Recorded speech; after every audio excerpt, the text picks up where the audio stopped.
සාදරයෙන් පිළිගන්නවා නැවතත් ශක්ති ප්‍රොඩක්ෂන් YouTube channel එකට ඔයාලා හැමෝම. මේ වීඩියෝ එක ඔයාට හම්බ වුණා නම් ඔයා ගොඩක් පින් කරලා තියෙන කෙනෙක්. ඉතින් මිත්‍රෝර්නි මම ඔයාගෙන් පොඩි ප්‍රශ්නයක් අහන්නම්.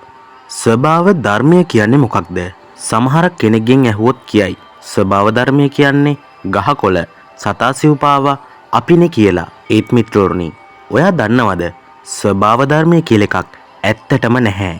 මිත්‍රෝර්නි ඔය ස්වභාව ධර්මය කියන නම ඔයාට කවුරු හරි කියලා දුන්න එකක් නේද? නැත්නම් ඔයා අහලා දැනගත් එකක් නේද? ඔව්.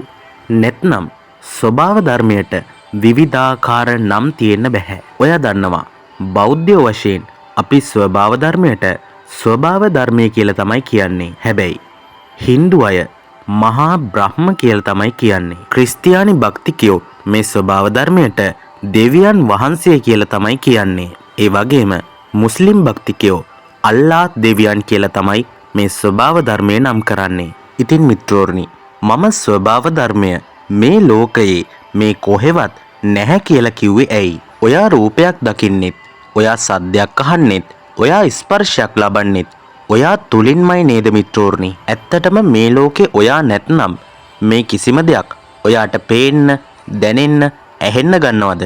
නෑ මිත්‍රෝර්නි. ඉතින් හැම වෙලාවෙම හැම සත්වයක්ම උත්සාහ කරන්නේ මොකක් හරි දෙයක් හදාගන්න තමයි. ඒ කියන්නේ මොනා හරි හේතු ටිකක් තියෙනවා. එන්නේ හේතු ටික එකට ගලපලා එකට ෆික්ස් කරලා එක දෙයක් කරන්න තමයි මේ හැම සත්වයක්ම දත කන්නේ.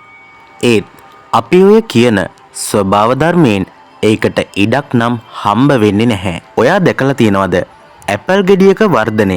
ඒ වගේම ඔයාගේ වර්ධනය ඔයා දැකලා තියෙනවද? ඒ ඇති වෙන හැම දෙයක්ම ඒ දේවල් වලට සාපේක්ෂයි මිත්‍රෝර්නි. දැන් බලන්න ඇපල් ගෙඩියක් ගත්තාම ඒ ඇපල් ගෙඩිය බිල්ඩින් එකක් සයිස් වගේ ලොකු වෙනවද? නෑ නේද මිත්‍රෝර්නි? ඒ වගේම මිත්‍රෝර්නි ඔයා ලොකු වෙන්න ගත්තාම ඔයා මේ විශ්වයේ තරම් ලොකු වෙනවද? නෑ නේද? ඒ හැම දෙයක්ම ඒ ප්‍රමාණයට ලොකු වෙලා විනාශ වෙලා යනවා. මෙන්න මේක සෑම සත්වයකටම පොදු කාරණයක් කියලා ඔයත් මමත් දන්නවා. එන්න ඒ නිසා තමයි මේ ස්වභාව ධර්මයට ස්වභාවයේ ධර්මතාවය කියලා කියන්නේ. ස්වභාවදහම ස්වභාවයක් නම් ඒ ස්වභාවය තියෙන්නේ කොහෙද? ඒ ස්වභාවය තියෙන්නේ ඔයාගේ හිතේ නේද?